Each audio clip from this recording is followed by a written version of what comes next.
Hey guys, welcome back to my channel. If you're new, my name is Vicky, and if you're not, welcome back. Thank you for joining me. So today we're going to be talking about colorism, and I'm just going to delve right in. So what is colorism? Colorism is discrimination based on skin color and on features, usually perpetuated by members of the same race. Also perpetuated by members outside of that race, but usually perpetuated by members of that race, in which people are treated differently based on the social implications from cultural meanings attached to skin color. So, this idea of colorism obviously stems from white supremacy and the adherence to Eurocentric beauty features.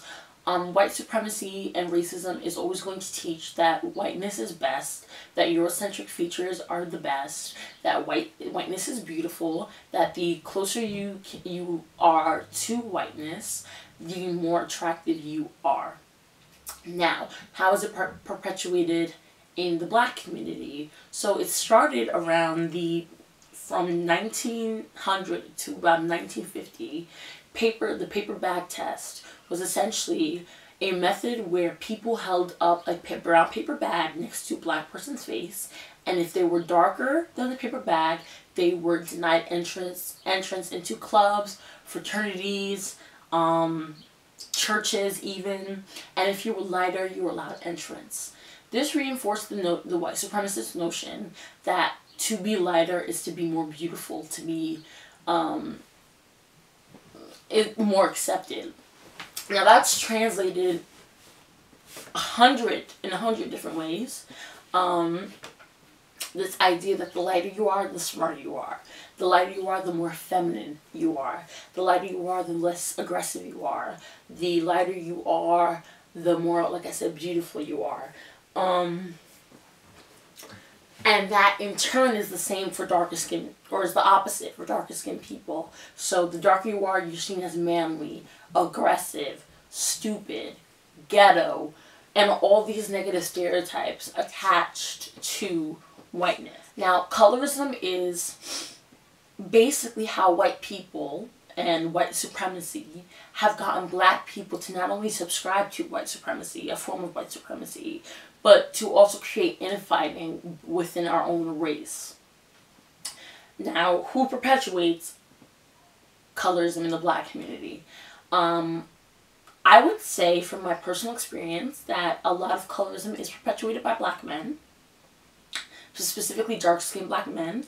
So while they do suffer on one hand from colorism, from being viewed as less attractive, from being viewed, or not necessarily less attractive, from being viewed as more aggressive, which a lot of men see as a good thing, being viewed as more aggressive, because that has ties to manliness, and that's a whole nother video about toxic masculinity, which we can get into, but we're not going to get into right now.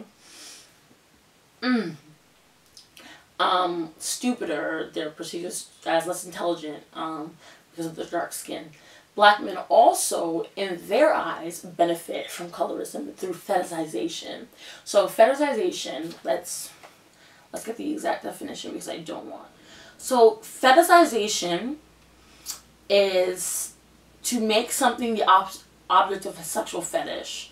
So, or having an excessive or a more irrational commitment to or obsession with something. So, it's a sexual fascination with things that are not inherently sexual. So, when black men are fetishized for their dark skin, it's usually by white women and by light-skinned women. Not that I do it, but like women who look like me. Black women who look like me. Light-skinned black women. So again, they're seen as more aggressive when they're fetishized. More animalistic. They're seen as stronger, and in some cases more attractive. Now, black men then in turn perpetuate colorism, and some black women do as well in turn perpetuate colorism by their desire to have mixed kids, which is in and of itself a fetishization of mixed race children. This is based on the idea, essentially, that you don't want to have, you want your son or daughter to,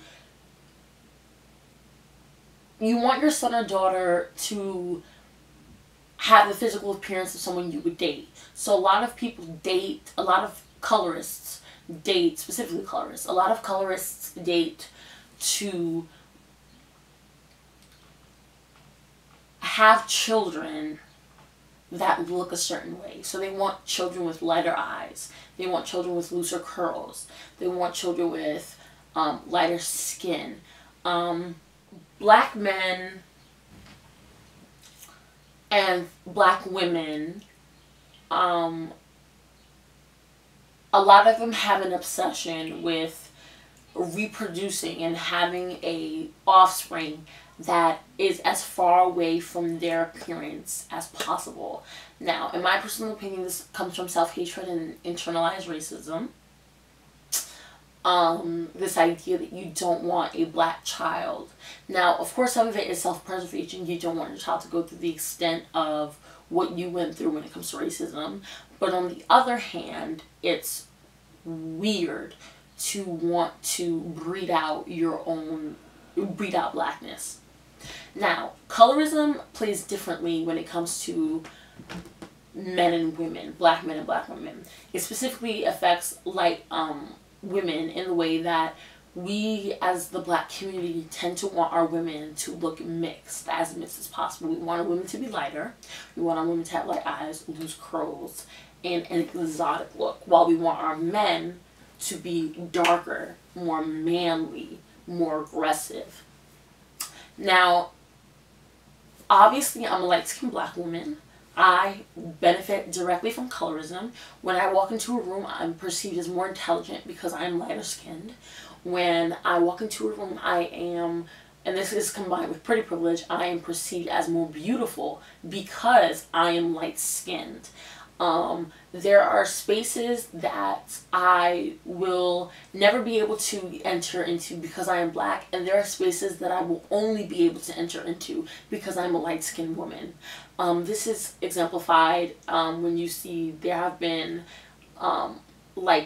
casting calls for music videos, specifically hip-hop music videos, casting calls for movies, for shows released, and they call for lighter skinned women. They call for, exotic looking women. And they even have gone so far to attribute certain traits with light skinned women and dark skinned women, where the darker skinned woman is always playing a character that's more ghetto. She's always playing a character that's louder, that's ratchet, while the light-skinned woman is usually the love interest in whatever form of media that you're consuming. She's seen as beautiful, she's seen as exotic, and all these things. So yeah, that was just kind of a rundown of colorism, specifically in the black community. Colorism, like I said, is a byproduct of white supremacy, and so it's found in every culture in the world, but it is especially prevalent in black culture. What we need to do is do better collectively. We need to stop feeding into the white man's lies. We need to embrace our blackness. We need to stop perpetuating this idea that white is right, light is better, dark, I don't even have a rhyme, is worse. And we really need to unify and just stop being colorists. And for all you light-skinned women out there who don't think that this applies to you, it does. Check yourself and make sure that you're not perpetuating colorism as a light-skinned woman, or as a racially ambiguous woman. And yeah, that's my video. I hope you guys enjoyed. Thank you so much for watching. And remember to like, share, comment, and subscribe. I would love to hear what you guys have to say in the comment section. And yeah, thank you so much. Bye.